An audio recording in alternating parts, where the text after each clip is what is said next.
ఈరోజు 2 విషయాలకి చాలా సంతోషంగా, గర్వంగా ఉంది.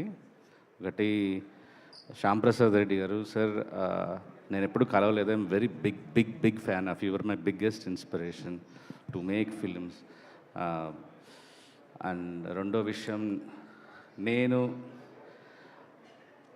నేను ఇలాగా ఒకరోజు ఈ స్టేజ్ మీద ఇలా నిలబడి రాజుగారి సినిమాకి నేను ఒక గెస్ట్గా వస్తానని నేను 15 ఏళ్ల క్రితం డ్రీమ్ చేశాను. ఎందుకంటే నేను కూడా సుమంత్ ఆర్ట్స్ ప్రోడక్ట్ని కాబట్టి, సుమంత్ ఆర్ట్ ప్రొడక్షన్స్ ప్రోడక్ట్ని కాబట్టి, ఆయన దగ్గర నేను 2 ఏళ్ళు అసిస్టెంట్ డైరెక్టర్గా పనిచేశాను.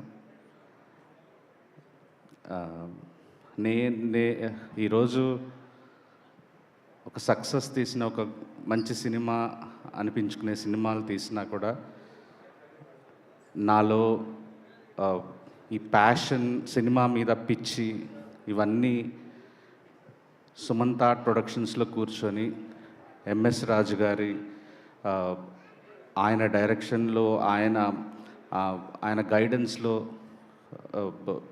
నేను చాలా స్ట్రాంగ్ అయ్యాను పర్సన్గా. అంటే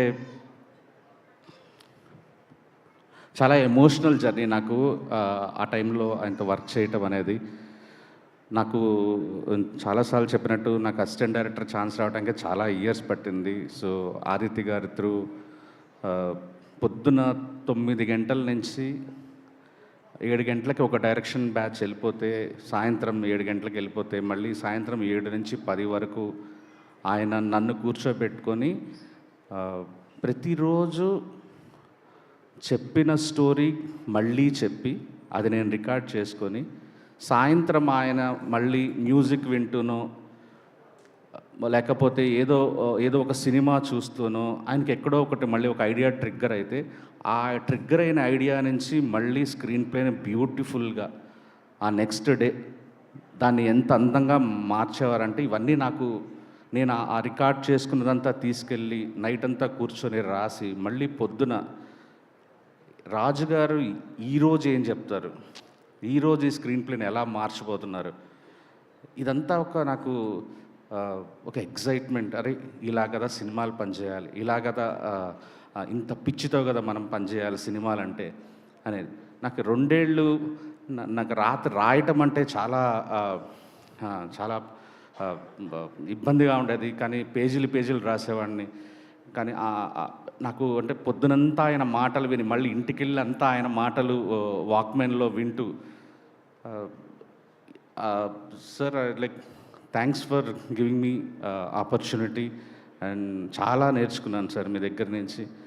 నేను ఒక పర్సన్గా కూడా నేను అంటే సక్సెస్లు నేను మీ 3 బర్త్డేలకి మీతో ఉన్నాను. నేను ఒక బర్త్డే మీరు ఫుల్ సక్సెస్లో ఉన్నప్పుడు షేక్పేట ఆఫీస్ బయట దాకా క్యూ, భోజనాలు చేసేవాళ్ళు, కార్లు అవి. ఆ నెక్స్ట్ బర్త్డే మీ క్లోజెస్ట్ సర్కిల్, మీ క్లోజెస్ట్ ఫ్రెండ్స్ మధ్య జరిగింది. ఆ తర్వాత బర్త్డే మళ్ళీ మీకు ఒక సక్సెస్ రాగానే మళ్ళీ జనాలు ఇలాగా మొదలెట్టారు. ఇవన్నీ అంటే నాకు మన అనుకునే మనుషులు మన చుట్టూ ఉండాలి. కానీ మీరు ఎక్కడా తొనికేది లేదు. మీది అదే నీల్ కమల్ చైర్లో మీరు అదే కాలు మీద కాలేసుకొని రాజే అన్నట్టుండేవాళ్ళు మీరు. సో అసలు మీరు అతీతం అనుకుంటాను సార్ నేను. ఫ్లాప్కి, హిట్లకి, వీటికి మీ సినిమా మీద ప్రేమే ఈరోజు ఇంతమంది మిమ్మల్ని ప్రేమిస్తున్నారు. మీరు చాలామంది ఆ రోజుల్లో ట్రెండింగ్ ప్రొడ్యూసర్స్, డైరెక్టర్స్ అందరూ మీ దగ్గరికి వచ్చి మీ సలహాలు తీసుకునేవాళ్ళు. మీ దగ్గర పనిచేసినందుకు ప్రతి క్షణం నేను చాలా హ్యాపీగా ఫీల్ అయ్యేవాడిని. ఈరోజు ఆరిజిన్ ఆఫ్ అగదా చూస్తున్నప్పుడు కూడా నేను ఇప్పుడు కార్లో వస్తా, ఒక 15 మినిట్స్ చూసి వచ్చాను. ఇప్పుడు ట్రైలర్ చూసి వస్తున్నాను. I think you are beyond వీటన్నిటికీ, సక్సెస్కి, ఫ్లాప్స్కి. మీరు గొప్ప సినిమాలు తీస్తూనే ఉంటారు, సక్సెస్లు వస్తూనే ఉంటాయి. అండ్ మాలాంటి ఎంతోమందిని మీరు డైరెక్టర్స్ని తయారు చేస్తారు. You are a king maker. And I'm really wish from bottom of my heart ఈ సినిమా చాలా పెద్ద హిట్ అవ్వాలని మనస్ఫూర్తిగా కోరుకుంటున్నాను సార్. నాకు ట్రైలర్ చూస్తేనే అర్థమైపోతుంది ఇక ఎప్పుడెప్పుడు సినిమా చూద్దామని. అండ్ గ్రేట్ యాక్టర్స్ ఉన్నారు, కామాక్షి గారు అండ్ ఉల్కా గారు, భాన్చందర్ సార్, అందరికీ, కొత్త ప్రొడ్యూసర్స్ అందరికీ all the very best. Thank you. Thank you so much Sai Rajesh గారు. అండ్ ఇప్పుడు ఎస్కేఎన్ గారిని అగదా ఏంటి అనేది